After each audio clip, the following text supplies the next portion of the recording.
آج کا دور جدید سائنس کا دور ہے۔ آئیے دیکھتے ہیں کہ کیا قرآن مجید جدید سائنس سے مطابقت رکھتا ہے کہ نہیں۔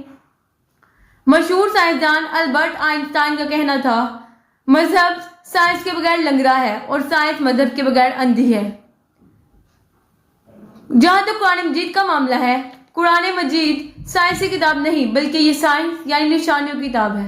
قرآن is not a book of science, it is a book of science۔ اس میں 6000 سے زائد نشانیاں یعنی آیات موجود ہیں، جن میں سے 1000 آیات سائنس سے مطابقت رکھتی ہیں۔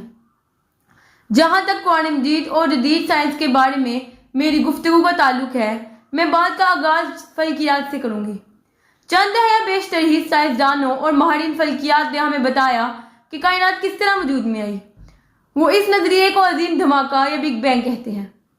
اس کی وضاحت اس طرح کرتے ہیں کہ ایک پرائمری نیبیولا بہت بڑے دھماکے کے ساتھ پھٹا اور اس کے نتیجے میں کہکشائیں اور اجرام فلکی وجود میں آئے، یعنی ستارے، سورج، چاند اور وہ زمین بھی جس پر آج ہم رہ رہے ہیں۔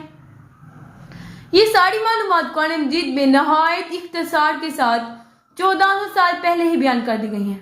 چنانچہ سورۃ الانبیاء کی آیت نمبر 30 میں اللہ رب العالمین ارشاد فرماتے ہیں، اولم یر الذین کفروا ان السماوات والارض کانتا رتقا ففتقناہما وجعلنا من الماء کل شیء حی افلا یؤمنون۔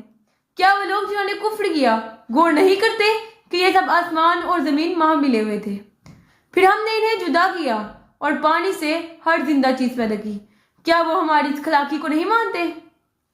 ذرا تصور کیجئے کہ یہ بات حال ہی میں ہمارے علم میں آئی ہے، لیکن قرآن مجید میں یہ بات 1400 سال پہلے ہی بیان کی جا چکی تھی۔